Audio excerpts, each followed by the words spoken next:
Hari ini kita nak bercakap tentang jumpa hantu, nampak hantu dalam mimpi kita. Bagaimana ulasan dengan hal ini? Mari kita ikuti bersama dalam tabir mimpi saya. InsyaAllah. Assalamualaikum warahmatullahi wabarakatuh. Selamat bertemu dan selamat berjumpa. Tak kira lah saudari duduk berana di mana saja berada tu kan.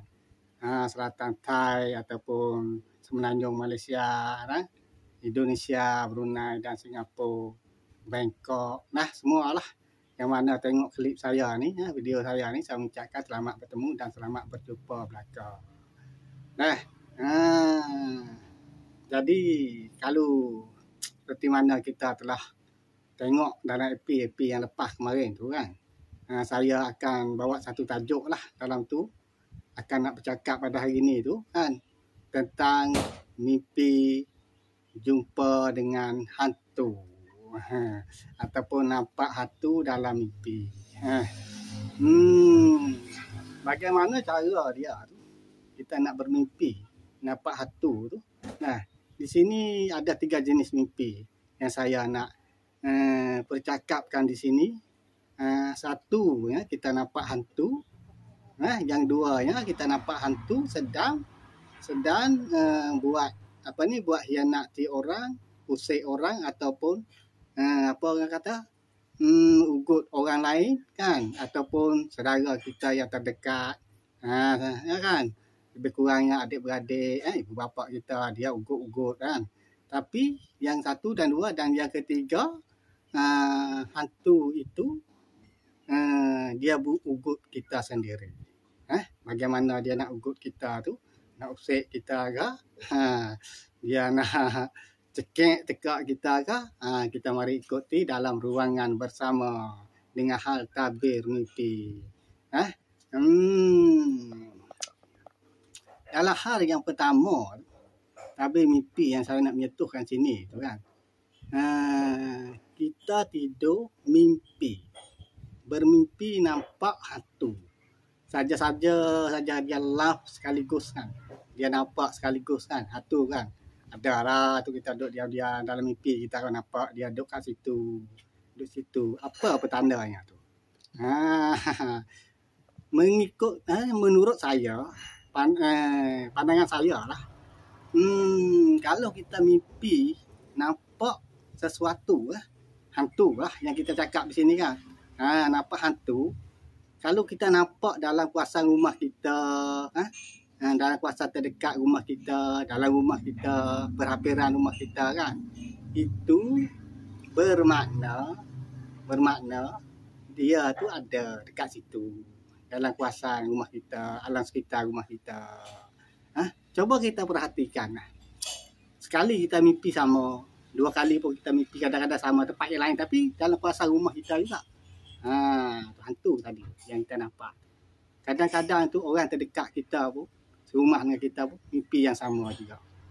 Tapi nampak tempat-tempat lain. Tapi dalam kawasan tu lah je lah. Nampak dekat-dekat berhampiran dengan rumah kita tu. Kan? 2-3 orang mimpi mari bercakap, duduk bersama-sama kan. Coba perhatikan. Kadang-kadang tu cakap tentang hantu, mimpi hal yang sama, hampir-hampir sama lah. Tengah-tengah kita duduk buat, duduk bercakap tentang hantu kan. Sama-sama hal yang sama, tiba-tiba lah roma-roma kita berdiri. Itu menandakan dia tu ada semati. Kalau tak banyak pun dalam 55% tu mesti ada. Apa sebab tu? Kerana mana? Nanti saya buat kesimpulan dalam episod yang terakhir Sekarang ni kita masuk yang kedua. Yang kedua ni kita mimpi, kita tengok hantu sedang ugut orang lain, buat hianati orang lain. Apa perasaan kita kalau kita mimpi, kita tertengok benar-benar macam tu, seperti hantu tu ugut orang lain, buat orang lain? Pertamanya kita rasa kesian, belas kasihan kepada yang dianiaya oleh iblis tu tadi, hantu tadi. Itu pengajaran kita. Kita kena berasa, perasaan kita kena letak di situ. Kita rasa nyanya lah tengok, tengok takut pun takut lah, tapi nyanya tu kesian kepada yang menjadi menjadi mangsa pada iblis tu. Itu yang kita perolehi dalam mimpi itu tadi. Yang kedua, apa pengajaran untuk kita tu? Itu ada pengajaran untuk kita. Hantu ni kan, dia usik, dia ugut orang tu kan. Menanda kata tu, kita kesian lah pada orang yang kena ugut tu. Kan? Seperti dalam hidup kita lah. Kalau ada siapa-siapa mari hianati saudara kita kan. Kalau kita tak mampu nak membatah, tak mampu nak menahan, kita kesian lah. Ataupun kita tegur pakai mulut, ataupun kita tegur dalam hati, kesiannya saudara kita. Itu menandakan hak asasi orang lain tu, kita jangan ganggu. Hormatilah jiran kita. Kalau kita nak kenal hantu-hantu ni kan, kalau nak tengok so, daripada kasar mata kita ni, tak payah mana ni. Banyak berlaku dalam masyarakat kita sekarang ni kan.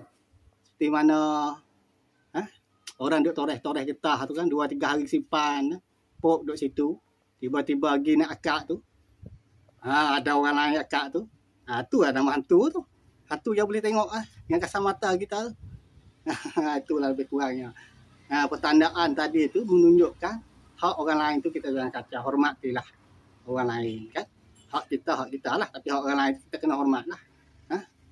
Sikit sebanyak tu ada lah kesalahan dia tu, dia buat macam tu memang dia salah. Tapi bagi sesiapa yang tak sedar tu kan, cuba fikirlah, tengok sikit. Kita pun mungkin ada salah juga pun. Sikit dah, tak banyak. Itu tanda-tanda mimpi. Yang kedua, apabila kita menampak hantu itu hianati orang lain, ugut orang lain. Sekarang ni kita nak cakap hantu ugut kita pula. Macam mana agaknya ni hantu dalam mimpi kita tu kan. Dia ugut kita. Dia usik kita, membawa kita rasa takut sangat lah. Seram lah. Lebih-lebih dia ugut kita tu. Dia loncat naik atas leher tekak kita kan. Dia pijak, pejek kita. Sehingga kita tu tak mampu, tak berdaya nak melepasi oleh cengkaman hantu itu tadi. Hingga kita terdesak dan lelah dan sebagainya. Dan membawai kita tu terhidup dalam tidur dengan keadaan yang tak berapa normal mana. Apa sebab-sebab dia tu? Sebab dia tu, empat hatu-hatu kalau kita mimpi ni kan. Pertama je kalau kita mimpi macam tu, biasalah orang panggil jiwa dan raga kita tu lemah. Fizikal kita lemah. Kalau lemah fizikal kita, sekaligus mida-mida kita pun lemah. Kaki tangan kita pun lemah. Itu pertandaan kata lemahnya diri kita tu, benten untuk menyekati barang-barang yang benda-benda halus itu yang tak nampak kita melihati oleh kasar mata kita tu. Dia akan menemusi benten-benten tu. Kerana apa tu? Kerana kelemahan kita tadi itulah. Kadang-kadang kan semasa dia naik atas kita kan, kita baca tu tak kena lah, baca ni tak kena lah. Baca Alhamdulillah, baca Fatihah pun tak habis. Sejak masuk pulang, sejak masuk ni. Jadi jadi sebab salah belaka. Sebabnya kenapa? Karena sebab salah tu, karena keyakinan kita tu tak ada. Kekuatan diri itu tak ada. Karena kita lemah. Kalau cakap tentang hal orang lemah ni, orang sehabis-habis lemahnya ni orang macam mana? Habis-habis lemahnya dia tu, orang semata-mata dia mengharap kepada takdir sajalah. Hanya takdir saja yang menentukan dia tu tak patut buat apa, tak boleh buat apa-apa. Seolah kaki, tangan dia kaku, mulut tak mampu nak berkata, mata tak mampu nak bercelak dan melihat, telinga tak mampu nak mendengar. Seolah-olah nasi duduk dalam piring tu kan. Kalau orang macam ni duduk di air, rasa ya. Teruk lah juga kan. Habis-habis nasi duduk dalam pinggan tu, kita harap pada tadi masuklah mulut nasi tu kalau mu nak masuk. Kalau duduk stand up macam tu, tak makan nasi ke darah lah kita. Nampaknya kalau tak ada orang tolong kita, janganlah sampai lemah diri tu, nak menyusahkan orang lain, kan? Orang terdekat kita tu lah. Sekali dua tak apa, lama-lama tu tak bagus lah. Itulah bercakap tentang lemah diri tu, tak ada semangat tu.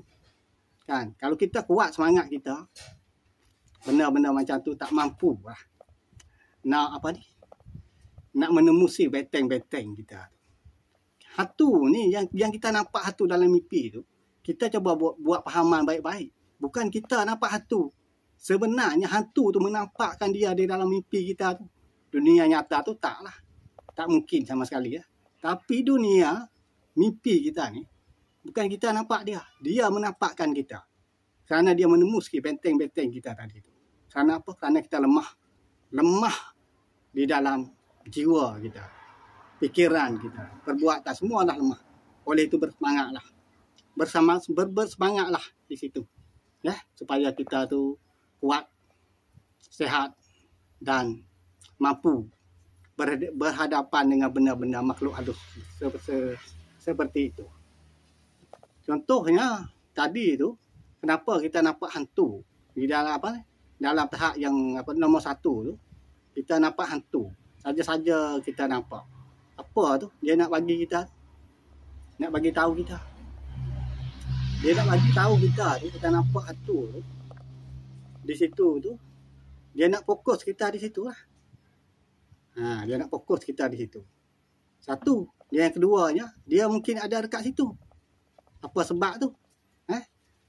Sebab dia nanti saya buat kesimpulan dalam perkataan sudah saya lah. Yang kedua ya, tadi kita nampak hantu menunjukkan ambil orang barang orang, kena jagalah kehormatan orang tu. Jangan ambil barang orang. Kita tengok orang rapuk orang tu, orang rapuk orang ni, ambil hak orang tu orang ni, kita nyanya kesian pada dia. Tu tak kena pada kita lagi. Tak tahulah kena pada kita lagi. Apa perasaan kita pula? Kan? Kita sama-sama jagalah di situ. Yang ketiga tadi tu, diri kita lemah, fizikal kita lemah. Menyebabkan hantu itu di dalam mimpi kita tu serang kita. Sehingga dia tu naik pijak kita, naik atas perut kita. Sehingga kita tetap tak berdaya, tak boleh nak buat apa-apa, terkejut di dalam jaga, di dalam tidur, terdesak-desak. Apa sebab dia tu? Pertama tadi tu lemah, kita lemah. Lemah sangat-sangat fizikal kita tu. Lepas tu ada jugalah, selain pada lemah tu, kita nak tengoklah juga di sekeliling rumah kita tu, kita nak jagalah kebersihan rumah kita, tempat tidur kita, diri kita kena bersih. Sebaik-baiknya kita tu kena sebelum nak tidur tu, kita mandi dulu. Kalau boleh ambil uduk sekali. Kan? Solat 2 rakaat, bacalah doa-doa dia tu, kan? Lepas satu lagi hiduplah Al-Quran, bacaan Al-Quran dalam rumah kita tu sekurang-kurangnya. Kan? Patut ada lah. Seperti mana tok guru, ustaz-ustaz kita kan telah ceramah kan dengan Hani kan. Suruh baca Al-Quran banyak-banyak. Kan?